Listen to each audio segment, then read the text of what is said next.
বিহার থেকে পরীক্ষা দিতে আসা দুই যুবককে হেনস্থার ঘটনা নিয়ে শিলিগুড়ি জার্নালিস্ট ক্লাবের সাংবাদিক বৈঠক করলেন শিলিগুড়ির বিজেপি নেতৃত্বরা।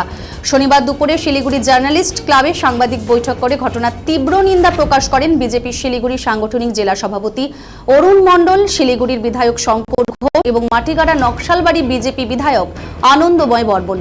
এই ঘটনায় বাংলা পক্ষের দুই সদস্যের কঠোর শাস্তির আবেদন জানিয়েছেন তারা।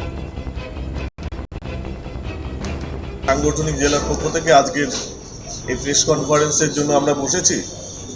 আমার ডান পাশে বসে আছেন ভারতীয় জনতা পার্টির পশ্চিমবঙ্গ প্রদেশের অন্যতম সম্পাদক তথা বিধানসভার chief of whip doctor Shankar Ghosh, Siliguri বিধায়ক। আমার বাঁ পাশে বসে আছেন মাটিগাড়া নকশালবাড়ির বিধায়ক তথা শিলিগুড়ি সাংগঠনিক জেলার প্রাক্তন সভাপতি মাননীয় শ্রী আনন্দময় বর্মন। আজকের এই সাংবাদিক সম্মেলন আমাদের ডাকার যে বিশেষ প্রয়োজনীয়তা হয়েছে সেটা হলো, আমরা দেখছি যে শিলিগুড়িতে একটা ঘটনা ঘটেছিল যেটা খুবই দুর্ভাগ্যজনক ঘটনা।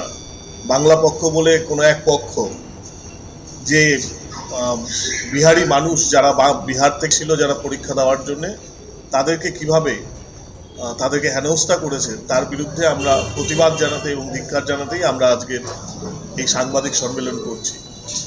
যুক্তরাষ্ট্রীয় পরিকাঠামোয় এটা কোনো মতেই কাম্য নয়। প্রত্যেক